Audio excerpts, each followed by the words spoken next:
سلام. چطوری؟ خوبه. خوب شد به هم زنگ زدی. باید یه چیز مهمی رو بهت بگم. به چی شده؟ حواس کردی با هم حرف بزنی؟ گفتم شاید بازم سرت شلوغه، داری دعا میخونی. چه میدونم بالاخره. داری مسخره میکنی؟ نه اصلا جدی میگم. حرف زدن باهات چیز کوچیکی نیست، باور کن. باشه جنید، حالا جدی باش. واقعا باید چیز مهمی رو بهت بگم.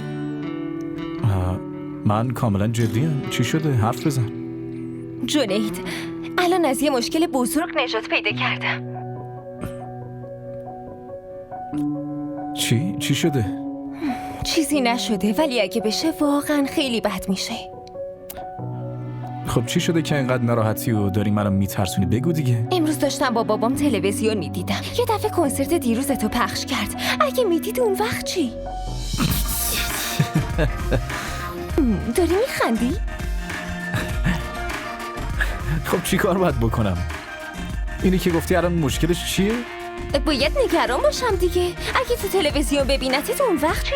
خب تو که نذاشتی ببینه. تازه اگرم میدید شاید منو میپسندید ها؟ جنید، میدونی داری چی میگی دیگه؟ آره؟ چطور؟ ببین من خوانندم. حالا این موضوع رو تا کی میخوای پیش خانوادت مخفی کنی خدا میدونه. باید ببینم تو باهات حرف بزنم. باشه. پس میای منو ببینی؟ آره، این حرفا رو باید حضوری گفت. باشه. پس بگو که همو ببینیم.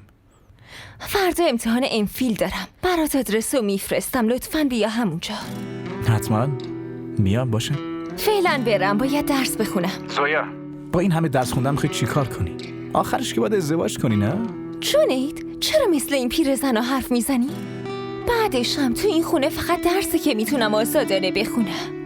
و همچنین آزادانه کنسرت منم میای. خیلی خوب، بس جنید. اگه دست تو باشه میای اینجا و قضیه رو به همه میگی. جدا؟ اگه تو بخوای همین امروز میام میگم.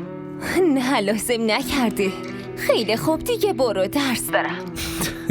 فعلا. خدافظ.